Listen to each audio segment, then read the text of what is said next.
everybody. Just checking in with you today on this Thursday. I am feeling it today. One of my kids only has school Monday through Thursday. She has no school tomorrow.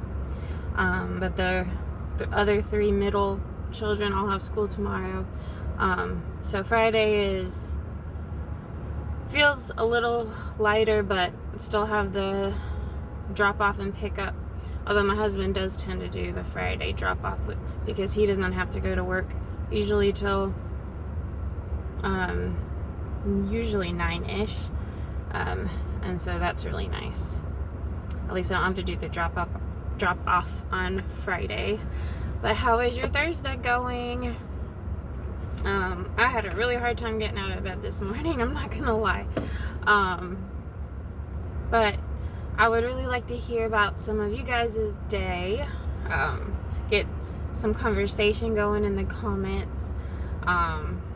Just because I'd like to hear about you guys. I'm on here wanting to be an encouragement and just to hear, especially you guys if you don't know me in person and somebody just shared the stuff that I'm sharing, to kind of get to know who all is watching, where you're at, where you're from, something about yourself. So I'm in Columbia, South Carolina. I grew up mostly in Orangeburg, South Carolina. I did not see myself coming back to South Carolina at all. But I went to college in Florida, and then we worked in a church in Missouri, and then we came back to South Carolina. And definitely never thought I would live in Columbia, because we would always talk about going to Columbia to go Christmas shopping and stuff when I was growing up, and it was always like a big trip to go 45 minutes away to Columbia and stuff. So it's kind of surreal living here now, but that's where I'm at. We're in Columbia, South Carolina, and I have 6 kiddos, ages 13, almost 14 next month, and 2 years old next month, my youngest. So they both have birthdays in February. But yep, so my youngest, he has a lot of delays, like especially speech delays. So he had a therapist come to the house this morning, which is really good because it gets me motivated to clean up at least the living room and the entryway. So it is good motivation for me to have that. And she's really, really good with him, and he enjoys it, and he's doing so good. So really happy about that. He has a autism screening coming up. Because I have Lyme, and I had it when I was pregnant with him for sure, because we don't know when I got it. And so we're wondering if it's Lyme that has caused these delays, or that's just like a genetic thing or something. So we're kind of still not sure what all that is there for, trying to figure that out. But yeah, my last 2 babies had lip ties and tongue ties. So that was new. I guess I was getting old having them. I was 35 when I had my last baby. So yeah, they were definitely a different experience than what I was used to. Didn't really have too much of an issue, except for my 4th baby, Gavin. He was in the NICU, so that was a really big kind of crisis thing with him. But yeah, so my living room looks pretty good since we had company, and didn't really do a whole lot else as far as cleaning today. Just trying to take care of the kids and little things that I can't really even tell you what I did. If you guys had a better day, tell me what you guys got done. And let me know if you'd like to do something like a car clean out together tomorrow. Although with the extreme weather coming, we're supposed to have snow again for the third weekend in a row. So might be too cold for me to be doing a video of it. I might just be throwing it all really fast in a bag, which is kind of what I already do anyways, and bring it inside and sort it out, but probably don't want to add more time to it by videoing all that. But it really needs to be done because there's a lot of stuff in my car and it's gross. But yeah, so how are you guys doing? Have you gotten in to get in the shower today? I almost didn't, but I definitely got one and I feel much better. And I got my makeup on today. That's 3 days in a row, guys. 3. Let me have my makeup on. That is like a record or something. But yeah. Are you guys drinking your water? Because I know I have not been lately, and you can really tell my stomach is not feeling as good as it used to, and I was really making sure I got my water in as much as I was supposed to. You know, nowadays you take the number of pounds that you weigh and you divide it by 2, so half the number of pounds, and you drink that many ounces. So if you weigh 100 pounds, you're supposed to drink 50 ounces. And of course, if you do any kind of like strenuous exercise, there should be more. But sorry, somebody's honking. I'm trying to make sure it's not honking at me. Anyway, so that was a new thing for me to learn a few years ago, because for so long it was always like 8 glasses of water for everybody, and they finally found out that not everybody needs the same amount. Some people need less and some people need more than that. So that's been good. And I have had about half what I need today, so I'm doing pretty good with the water today. So should be doing better this weekend as far as feeling better and everything. Are you guys drinking your water? Did you know about that? Or are you still thinking it was, 8 glasses of water is a recommendation? Have you brushed your teeth? And another really, really good thing that I found to help with mood and everything is walking. And my doctor recommends 30 minutes every day. And I definitely don't do it every day, but it's great. And it does help a lot when I do. So I would recommend that. Of course, right now, you really have to bundle up because it's pretty cold out there. But yeah. What is the weather like where you guys? Are you guys expecting some storms like we are? And we're kind of wondering if we're going to have church on Sunday. But yeah. I was going to share with you guys. I was reading, so I have found that as far as reading my Bible, I have a really hard time. There's something about it that I was ashamed for a really long time of it, that I just, unless I feel like I'm really in the mood for it and like I'm really ready like to hear from God, like I tend to like shy away from even doing it. Like it's a mental load and it seems like a really big task. And I know I need to and I really want to, but sometimes it's really, really, really hard for me to just do it. And that was a big load off my back, so to speak, when I went to counseling, and she was like, Cassie, it's okay. Like I told you guys yesterday, if you just listen to worship music, and that if that is all you can get done, that is turning your mind to the Lord. And worship music, if you're listening to good worship music, it has a lot of really good truth in it that you can meditate on, and then your kids are hearing it if they're around you. Like there's a lot of good benefits to that. And I mean, I already was listening to worship music every morning on the way to school, because I felt like that is the best thing to get our minds hopefully off of each other and all the arguing that goes on, and get us waking up so that they're not all groggy and lethargic walking into school and everything. But and then we started doing the 3 things you're thankful for, to try to give them a sense of gratitude and more of a positive look, and then trying to do affirmations too, also to help everybody. But anyways, so I said all that to say, because I wasn't reading the Bible, I was listening to it. I can't remember what the name of the app is, but like most Bible apps, it has an audio option where you can have it read to you.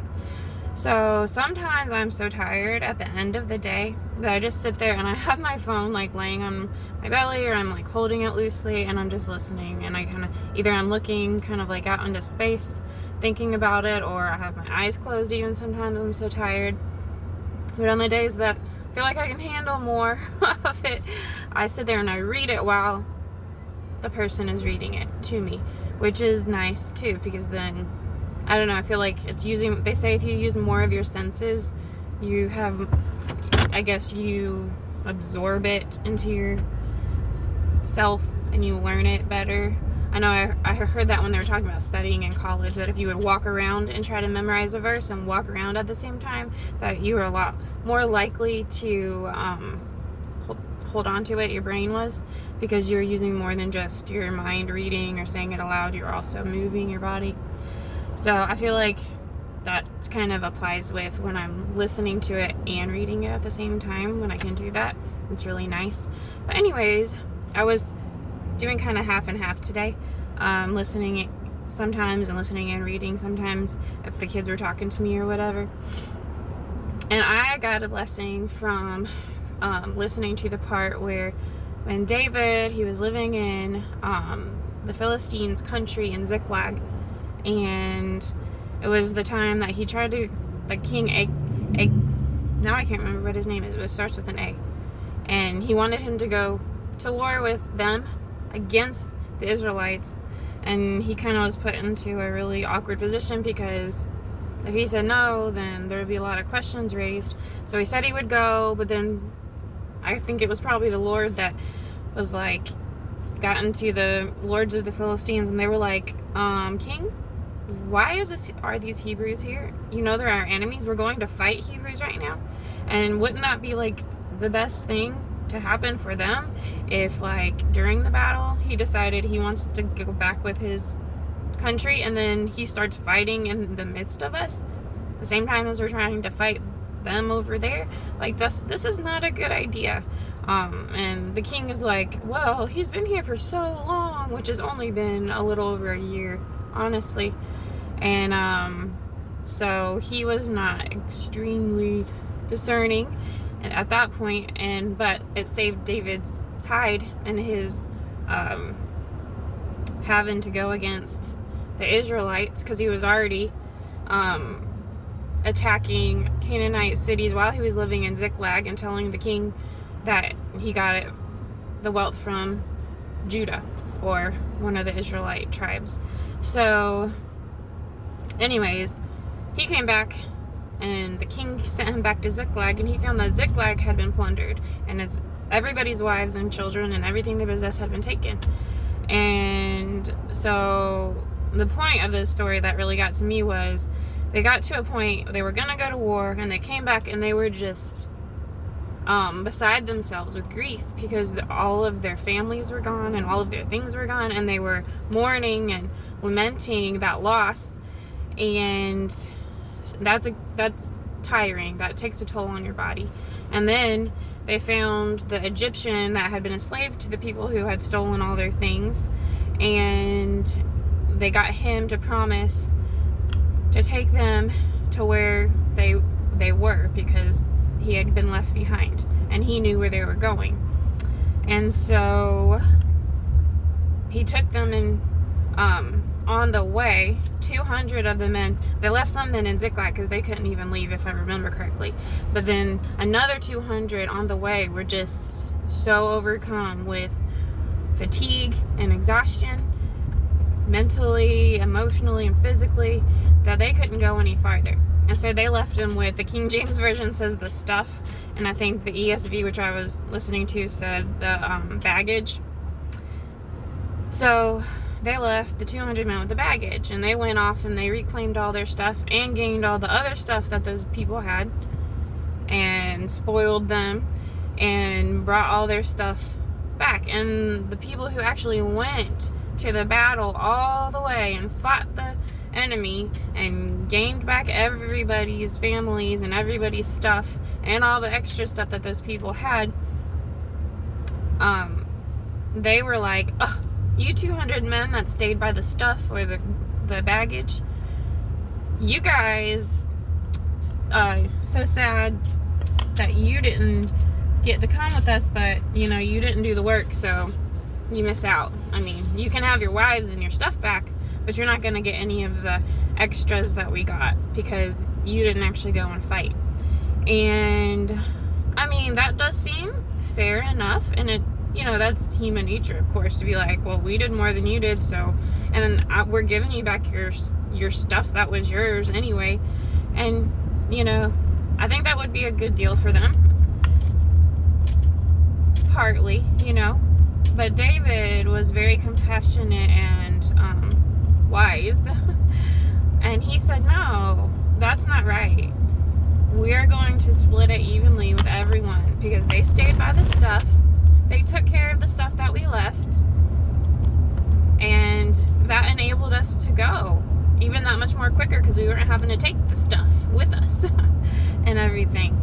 And I just thought about how I told you guys, if you were listening to any of my other videos that I've made, that I've always had this great desire to do the big stuff that in the eyes of man you would say, wow, you know, she did that, that's impressive, or that's great that she did that for the Lord or whatever.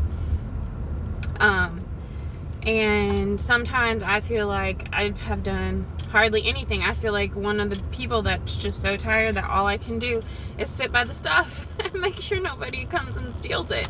And that's not hard to do, and you know, anybody can do that.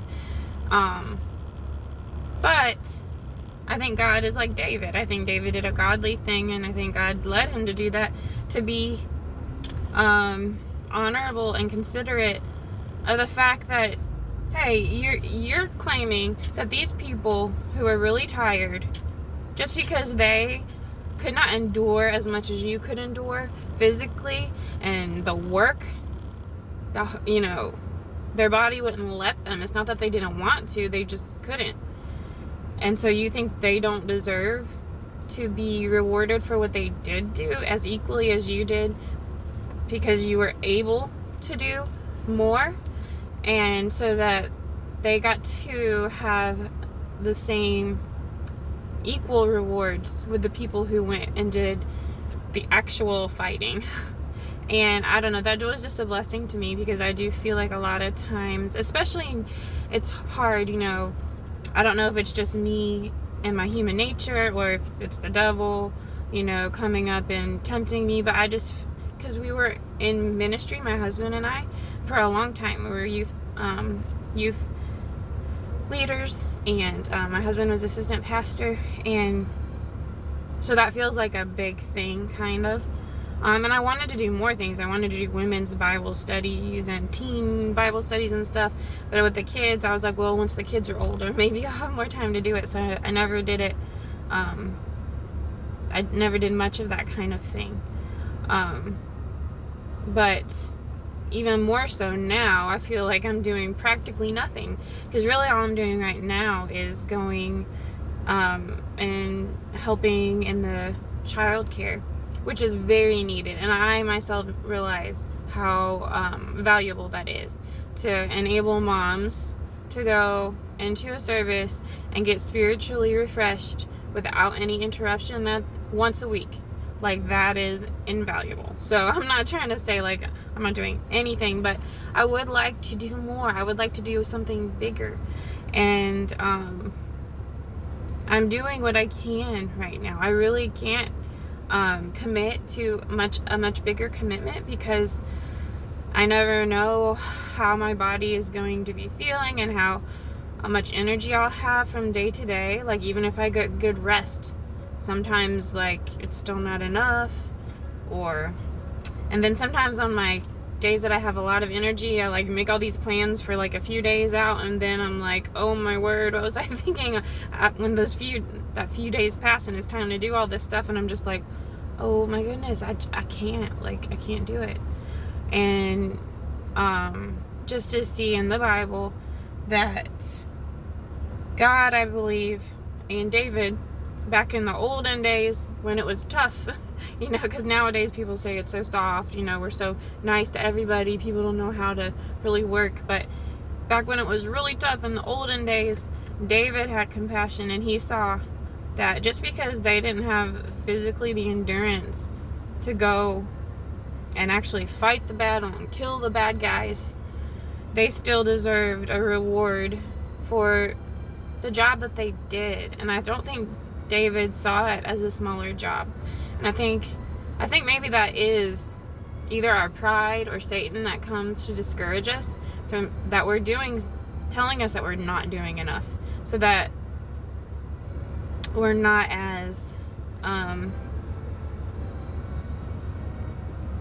we don't feel as satisfied, I guess, with our service, because we feel like we're really not doing anything. And I can see where sometimes that could be some pride, but that it's also kind of a true thing, you know, that on my part, I'm not really doing a lot. And especially compared to what I used to do. The type of church that we used to go to, we did Sunday school, Sunday morning, Sunday night, Wednesday night, and then, you know, oh, my husband's calling me. I'll call him back after I get in. I'm almost done. But anyways, I feel like I'm really not doing much at all. But that's not how God sees it. That's not how God measures my service. He sees my heart, and he sees what I'm capable to do, and he sees that I'm doing all that I am capable to do. And he is pleased with that. So when I'm not satisfied in myself with what I'm doing, that's not from God. That's not God convicting me or pushing me to do more. That's me wanting to do more, whether it's just I really want to do more, or, you know, that more needs to be done but I just can't, and I want to do more. And it's harder in this church because it's a pretty good sized church, and there's not a list, and I feel like there's plenty of people that could easily cover this child care schedule, but not a whole lot of people are willing to work it. And so it is a big deal. The fact that I'm one more person that is willing to help is a big deal, and I do love it.